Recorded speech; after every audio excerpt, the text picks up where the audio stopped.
napakalaking halaga ang pera na darating sa iyo pag ito po ay gawin ninyo na may lubos na paniniwala, samahan ito ng sipag at tiyaga. Tuloy-tuloy ang pasok ng pera, swerteng walang katapusan po ang dulot nito.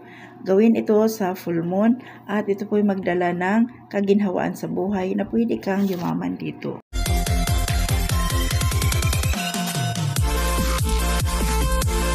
Kumusta guys? Welcome sa ating YouTube channel, Inday 8 Bahay Probinsya. Kumusta na po ang aking mga taga-subaybay, ang aking mga kaswerte hatid. Shoutout po sa lahat. At for today po, pag-usapan po natin ang isang napakaganda pong paraan kung paano tayo makapag-attract ng swerte pagdating po sa pananalapi. At number 1 po sa lahat, syempre po ang ating prayer, ating connection sa ating mahal na Panginoon. At kahit po guys, anong religion po kayo, Christian man kayo or mga lahi po na mga kapatiran po nating Chinese at mga Muslim, pwede po ninyo itong gawin. As long as naniniwala po kayo sa mapampaswerte at naniniwala po kayo sa may swerte na ibibigay po sa ating mahal na Panginoon. At naniniwala din po kayo na may universe po, no? At ngayon po guys, gawin po natin ito na may lubos talaga ang paniniwala. Then, syempre po, samahan ito ng sipag at tiyaga. So, ngayon po guys, kailangan po natin ang asukal sa ating gawing pampaswerte ngayon. Ang asukal na brown po, ito po ang ating brown sugar. Ang brown sugar, isa ito sa pinakamalakas mag-attract ng swerte sa hindi po nakakaalam. Yan. And, kailangan din po natin ang asin. No? Kahit anong klaseng asin, rock salt, sea salt, or ano pa yung or Himalayan salt, yung pink salt po. At kahit yung asin po na ginagamit natin sa pagluluto, pwede po yan.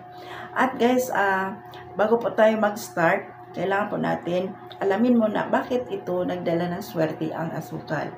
Ang asukal po ay matamis po ito. And then lalo po pag brown sugar, itong ganito po. Ayan. Kung mayroon kayong brown sugar po ang gamitin ninyo. And then, ito po ay mag-attract po ito ng, ulitin ko po, swerte sa pagdating po sa pera at sa ating career. And at ang asin naman po, ang asin ito po ay nagtatanggal po sa yung sinasabing malas or hardship sa buhay or yung negatibong enerhiya. At the same time, nagdadala din po ng swerte once na gagawin natin ito. At syempre po kasama dito ang tubig. Ang tubig po na gagamitin natin kahit anong klaseng tubig. Tubig sa pusit or sa gripo, pwede po yan. At kung mayroon po kayong tubig ulan, mas the best po yan. No? Ang tubig ay may buhay. At napakaganda po nito, gawin po natin magkasama ang tatlong bagay na ito. Ang brown sugar, or ang asin at ang tubig. So, mas maganda ito gawin po pag full moon. At ngayon po ay full moon po ngayon. So, ayan, kung mapanood mo po ang video nito, pwede mo po agad itong gawin. At kung halimbawa po late mong napanood ito, pwede mo po itong i-follow gawin sa mga araw po ng Biyernes at Martes. Ayan po guys, no? I-ready mo na lang. At pangatlo po, kailangan po natin ang tubig. Ang tubig naman, ito po ay may buhay po ang tubig. Pag once na mag-wish ka sa tubig at buo yung paniniwala mo na may swerteng darating sa iyo, ayan guys, unexpected na pera po ay darating po sa iyo. Swerte po yan, no? So ngayon po itong tatlong bagay na ito, napakalakas magdala nito ng swerte sa paraan pong ito. At lalo po pag oras na gagawin na po ito sa araw po ng full moon. So ngayon po guys ay full moon po ngayon, so maganda po gawin ito. Gawin po ito pagising mo sa umaga. Okay? So ngayon po guys, no, ang una mong gagawin, maglagay ka ng tubig sa isang timba. No? Yung tubig na yan, punuin mo yung isang timba. And then next na ilagay mo ay isang kutsarang asin. Then tunawin mo yung asin doon po. And then pagkatapos, pag natunaw ng asin, maglagay ka ng isang kutsarang brown sugar. Ito po ating sugar. Guys, kung puti lang po ang sugar na nandyan sa'yo, pwede mo na yan.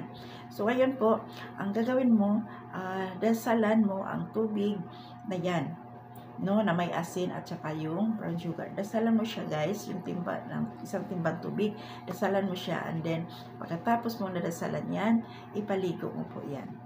Gawin mo po yan sa umaga po ng full moon.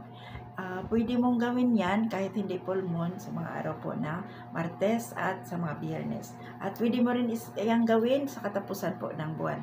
Guys, pag yan po gagawin mo, na welcome mo ang swerte sa iyong buhay, sa pananalapi, sa career, at sa negosyo.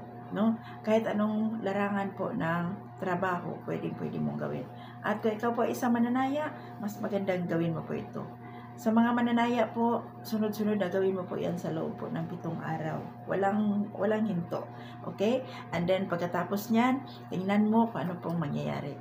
Guys, magtiwala ka, maniwala ka na may darating sa iyong swerte, darating po yan. Always think positive po.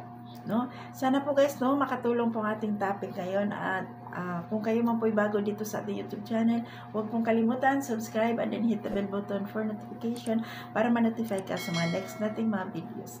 At shout out din sa lahat, Luzon, Visayas, Mindanao po, at sa aking mga ka-business partner.